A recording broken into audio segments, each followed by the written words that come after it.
Γεια σου κόσμε. Ωραία. Σήμερα λοιπόν ήθελα να σας μιλήσω για τις τζίβες. Έκανα πρώτη φορά και επειδή αυτή τη βδομάδα μάλλον θα τις βγάλω, θεώρησα ότι ήταν η κατάλληλη στιγμή να σας πω θετικά, τα αρνητικά, για μερικούς που ίσως σκέφτονται να βάλουν ή να φτιάξουν. Και επειδή και εγώ πριν τα κάνω έψαχνα ένα βιντεάκι, κάποιο βιντεάκι στα ελληνικά που να μου λέει ρε παιδί μου ποια είναι τα θετικά και ποια είναι τα αρνητικά.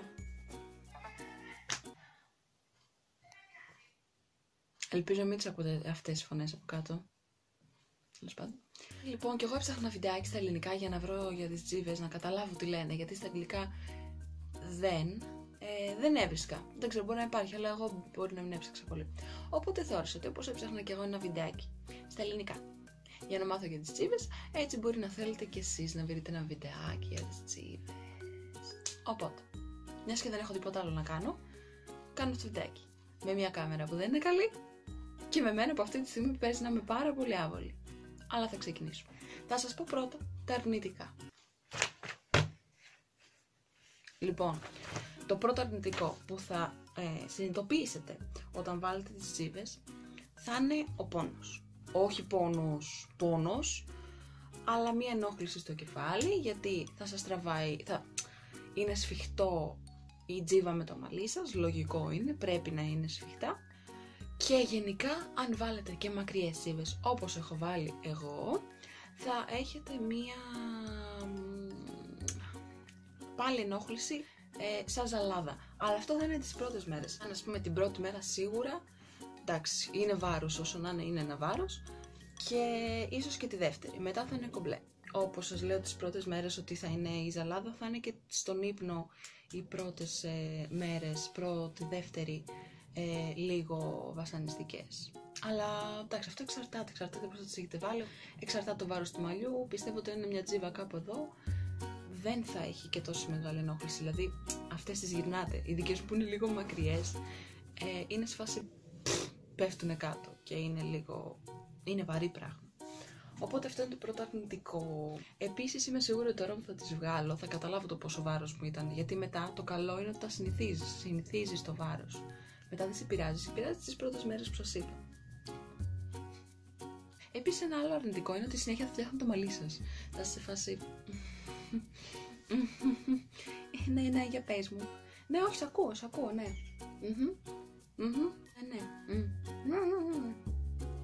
Έτσι είμαι εγώ συνέχεια και παίζει να είναι πολύ ενοχλητικό, γιατί όταν το βλέπω σε τύπησες πραγματικά είναι ενοχλητικό. Οπότε ναι, σημειώστε και αυτό. Παρακάτω. Ο κόσμος γύρω σου. Αυτό είναι το καλύτερο σημείο, εγώ γελάω. Πρώτα απ' όλα, όλοι θα νομίζουν ότι δεν πλένες. Και αν δεν το νομίζουν θα σε ρωτήσουν. Το πλένεις αυτό το μαλλί? Μα καλά, πώς πλένεσαι? Αυτό δεν το πλένεις, θα το μαλλί σου δεν θα σου πέσει μετά. Και όταν τους εξηγώ πώς το πλένω, συνεχίζουν να μην με πιστεύουν. Επίσης, ο κόσμος γενικά θα σε κοιτάει, λες και έχεις καπνίσει τους μπάφους στη ζωή σου. Θα νομίζουν επίσης ότι είσαι χορτοφάγος. Με έχουν ρωτήσει αρκετές φορές. Αλλά, οκ, ναι. Το αρνητικό έχω βάλει και ότι όταν τα πλένεις, δεν ξέρω αν γίνεται μόνο σε μένα αυτό, και στο ότι είναι μακριές οι τζίβες. Επειδή εγώ τα πλένω και ρίχνω νερό και στο ψεύτικο μαλλί, που ξέρω ότι δεν είναι καλό, αλλά δεν μπορώ να μην το κάνω, θα πλημμυρίσει όλο σου το σπιτάκι. Γιατί δεν θα μπορείς να τις στεγνώσεις τόσο καλά ώστε να μην τρέχει νερό, και ειδικά αν έχεις βάλει και πολύ νερό εδώ πάνω που πρέπει, θα πηγαίνει τσουπου. Θυμάμαι εγώ περπάταγα μες στο σπίτι και άφηνα από πίσω μου λιμνούλες. Λοιπόν, στα αρνητικά δεν έχω βάλει κάτι άλλο. Δεν πιστεύω ότι υπάρχει κάτι άλλο. Υπάρχει. Αν, θα ακουστεί λίγο αστείο αυτό, αν πας σε συναυλίες που θες να χτυπηθείς, δεν είναι ό,τι καλύτερο. Ειδικά οι μακριές. Δηλαδή οι δικές μου που φτάνουν μέχρι τον κόλο, δεν υπάρχει περίπτωση να χτυπηθώ σε μια συναυλία όσο και το θέλω. Και είχα πάει τελευταία και δεν μπορούσα να χτυπηθώ, γιατί νομίζω ότι θα βγάζα τα μάτια γενικά των γύρω μου. Και επειδή μου έχει τύχει, οπότε ναι, χτύπημα δεν υπάρχει. Και στον ύπνο είναι λίγο άβολα, αν έχεις μακριές τζίβες. Για τις μακριές μιλάω. Γιατί σε φάση μια πλευρά κάπως έτσι και μετά για να πας στην άλλη πρέπει να σηκωθείς ολόκληρους, να κάνεις αυτό το πράγμα και να κοιμηθείς από την άλλη. Αυτό είναι σπαστικό. Πάμε στα θετικά τώρα. Τα θετικά είναι τα θετικά.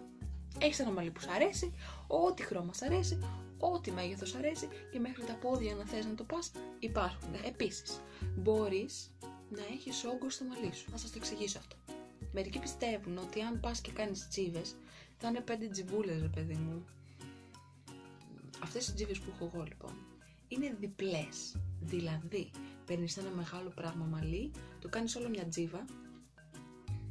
Δεν μπορώ να σας το εξηγήσω αυτή τη στιγμή. Έχεις αυτό το καλώδιο. Το κάνεις όλο μια τζίβα. Και μετά, αντί να βάλεις μία τζίβα, το κάνεις διπλό, γιατί είναι μακριά, και πας και το βάζεις εδώ.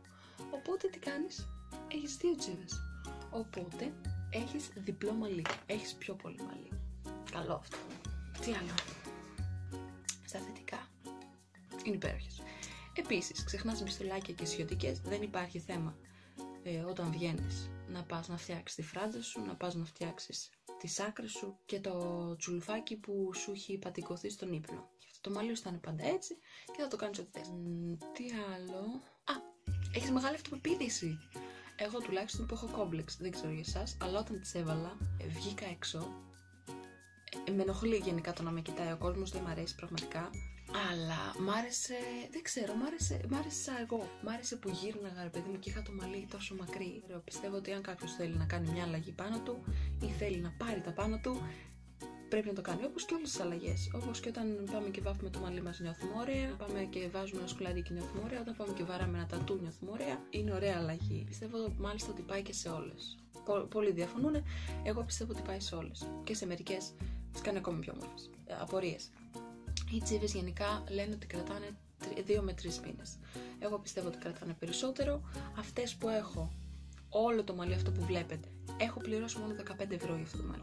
Για 15 ευρώ και μου έχει κρατήσει 1,5 μήνα, είναι τέλειο. Και πιστεύω θα μου κρατήσει κι άλλο 1,5, αν το συνέχιζε. Απλά τώρα θέλω να το βγάλω, μου έχει λείψει λίγο το μαλλί μου. Επίσης, άλλο ένα θετικό είναι ότι προστατεύει το μαλλί. Μακραίνει πιο εύκολα και μάλιστα πολλοί το χρησιμοποιούν ως τρόπο προστασίας των μαλλιών. Θυμάμαι, το είχα διαβάσει κάπου, δεν σας λέω μπουρδες. Θυμάμαι ότι οι τζίβες πολλοί το κάνουν για να προστατεύσουν το μαλλί τους, για να το δυναμώσουν και για να το μακρύνουν.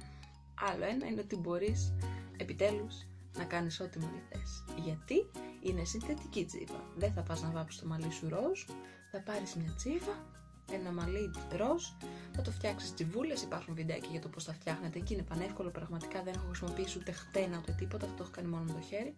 Και θα βάλεις μια ροζ τζίβα. Και επίσης θα φαίνεται και το μαλλί σου ροζ, γιατί αν δείτε τρόπους πώς θα φτιάχνουν, δεν φαίνεται πολύ το μαλλί σας. Παρόλο που υπάρχει, φαίνεται ή στα σχέδιο ή δεν φαίνεται πολύ, γιατί όταν είναι διπλή, κάνεις το κοτσιδάκι μόνο στη μία μεριά. Η άλλη τζίβα πέφτει και είναι κανονική τζίβα. Δεν φαίνεται. Δεν ξέρω αν το καταλαβαίνετε. Σε όσους το έχω εξηγήσει δεν το έχουν καταλάβει. Θα το δείτε σε βιντεάκια ή θα κάνω κι εγώ βιντεάκια που θα σας τα εξηγώ. Επίσης θα πρότεινα, αν έχετε υπομονή και ίσως λίγο καλοχεράκι, να το κάνετε μόνοι σας. Αν πάτε έξω θα σας ζητήσουν 100-150 ευρώ, τα οποία αν τα έχετε και σας περισσεύουν, φυσικά και να τα δώσετε. Αν δεν τα έχετε, δεν θέλω να σκεφτείτε δεν έχω 100 ευρώ ή δεν θα έδινα 100 ευρώ, λογικό. Δεν θα τα κάνω. Αξίζει να δοκιμάσετε να πάρετε ένα μαλλί. Εγώ πήρα 5 πακέτα στα 15 ευρώ από το eBay, το έκανα μόνη μου, ήθελε ένα μήνα διαδικασία γιατί, εντάξει, παίρνει κάποια ώρα να κάνεις μια τζιβούλα και μία μέρα να τα βάλω. Οπότε θα σας το πρότεινα, αφού το θέλετε, να το δουλέψετε. Και επίσης, παιδιά, οι τζίβες πλένονται, Θεέ μου, πλένονται. Δεν γίνεται να μην πλύνεις το μαλλί σου. Δεν γίνεται να μην το πλύνεις. Υπάρχουν πάλι βιντεάκια στο πώς να πλένετε. Παίρνετε ένα μπουκαλάκι, φάση αυτά τα σπρέι, βάζετε μέσα νερό και σαπούνι, το ανακατεύετε και κάνετε σημαντικά πάρα πολύ το κρανίο σας και βρίσκεις το μαλάκι μέχρι που τελειώνει. Θα το κάνεις μέχρι εδώ, ας πούμε, που είναι αυτό το μαύρο γύρω-γύρω και θα το πλύνεις. Πανεύκολο. Όσο για τις τριχούλες, πριν βάλετε τζίβες, θα βάλετε στο μαλλί σας λίγο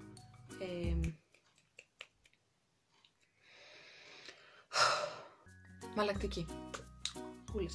Αν δεν έχετε μαλακτική, νερό. Γιατί εγώ δεν το έκανα. Και αν δείτε, πετάνε πολλές ωραίες τριχούλες εδώ πέρα που είναι πάρα πολύ σπαστικές. Πάρα πολύ σπαστικές. Και κάτι άλλο θέλω να σας πω που το ξέχασα. Ναι, θα διαχωρίσετε πολύ καλά το μαλλί σας. Καθρέφτης πίσω, καθρέφτης μπροστά. Ξέρετε, επίπεδα, φάση το μαλλί. Να δώσετε βάση στα μπροστινά. γενικά μην τρελαίνεστε και στα λάθη των τζιβών. Οι τζίβες είναι τζίβες. Στο λέει είναι τζίβες, είναι κόμπι.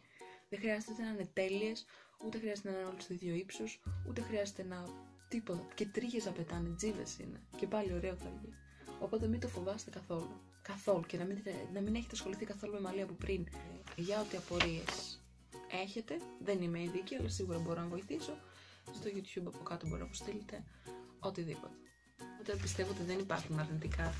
Όταν κάποιος θέλει να κάνει τζίβες, θα τις κάνει. Και εντάξει, θα καταλάβει μόνος του τα αρνητικά και τα θετικά και το αν θέλει να συνεχίσει ή όχι. Επίσης βγαίνουν πανεύκολα. Ένα κοτσιδάκι είναι. Όποτε θέλετε, κάνετε ένα έτσι και τις βγάζετε. Ωραία λοιπόν παιδιά μου, αυτά ήθελα να πω. Όποιος το είδε, ευχαριστώ πάρα πολύ. Και ό,τι απορία έχετε να με ρωτήσετε.